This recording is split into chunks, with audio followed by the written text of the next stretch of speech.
Not chinky, man. We are not chinky, man. Bro, it's alright, it's alright. We are not chinky.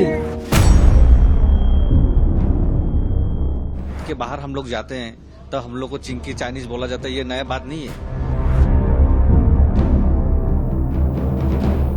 फिर भैया आया, मेरे को बचाने के लिए आया। फिर भैया को मेरे को कड़ा से मारा, भैया को लगा उससे। फिर भैया को उन लोगों ने चाकू मार दिया।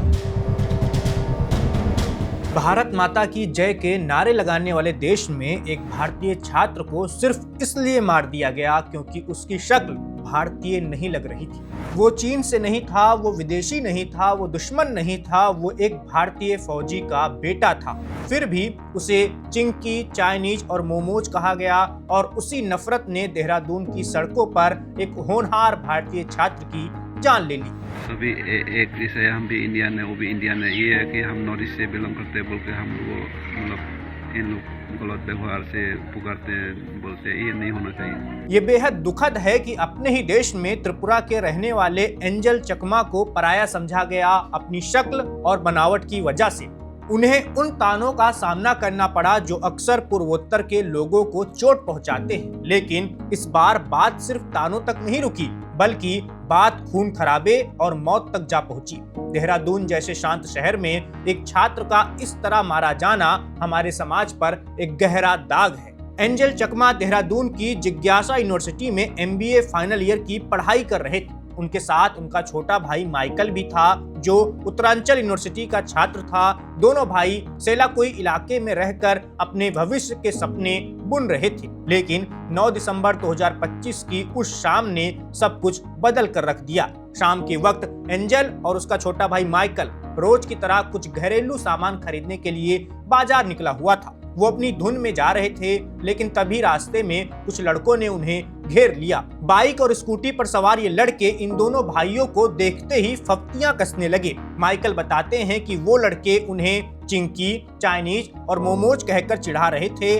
पहले तो एंजल और माइकल ने इसे नजरअंदाज किया और आगे बढ़ने पर उन्हें लगा कि शायद वो लड़के खुद ही चुप हो जाएंगे, लेकिन हमलावरों का हौसला बढ़ता चला गया। जब बर्दाश्त करना मुश्किल हो जाता है तो माइकल ने अपनी बाइक रोकी और उन लड़कों से बस इतना ही कहा कि हम भी इसी देश के रहने वाले हैं, हमें चाइनीज क्यों बोल रहे हो। माइकल का ये सवाल पूछना ही था कि उन लड़कों ने मारपीट शुरू कर दी। हमलावरों में से एक ने अपने हाथ में पहले से ही भारी कड़े से माइकल के सिर पर जोर से हमला बोला। भाई को पिटता देख एंजल तुरंत उसे बचाने के लिए आगे आए। उन्होंने हमलावरों को रोकने की कोशिश की, लेकिन उन लड़कों ने माइकल को छोड़कर एंजल को अपना निशाना बनाना शुरू कर दिया। वे सब मिलकर एंजल को इतनी बेरहमी से पीटने लगे कि वहां मौजूद लोग भी सहम उठे।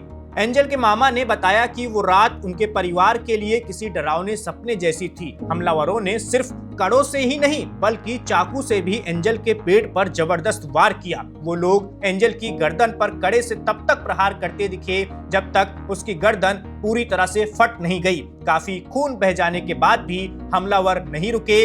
गर्दन पर किए गए उन जानलेवा वारों की वजह से एंजल के सिर के अंदर खून जम गया था, जो बाद में उसकी मौत का सबसे बड़ा कारण बन गया। घायल हालत में दोनों भाइयों को अस्पताल ले जाया गया। माइकल को सिर में चोट लगी थी, लेकिन एंजल की हालत बहुत ज्यादा ही खराब थी, इसलिए उसे ICU में रखा गया। पिछले कई दिनों तक एंजल अस्पताल के बिस्तर पर मौत से लड़ता रहा। बीच में परिवार को उम्मीद जगी थी कि वो ठीक हो जाएगा, क्योंकि होश में था वो और बात भी कर रहा था। लेकिन 24 दिसंबर को अचानक उसकी आवाज बंद हो गई। वो बोलना चाहता था, लेकिन गले से शब्द नहीं निकल रहे थे। आखिरकार 26 दिसंबर की सुबह उसने दम तोड़ दिया। इस घटना के बाद अब राष्ट्रीय मानवाधिकार आयोग ने कड़ा रुख अपनाया है। आयोग के सदस्य प्रियंक कानूनगो ने उत्तराखंड सरकार को नोटिस भेजकर अब तक की जांच की रिपोर्ट मांगी है। आयोग ने राज्य के मुख्य सचिव और पुलिस महानिदेशक को भी निर्देश दिए हैं कि उत्तराखंड में पढ़ रहे पूर्वोत्तर के छात्रों को पूरी सुरक्षा दी जाए।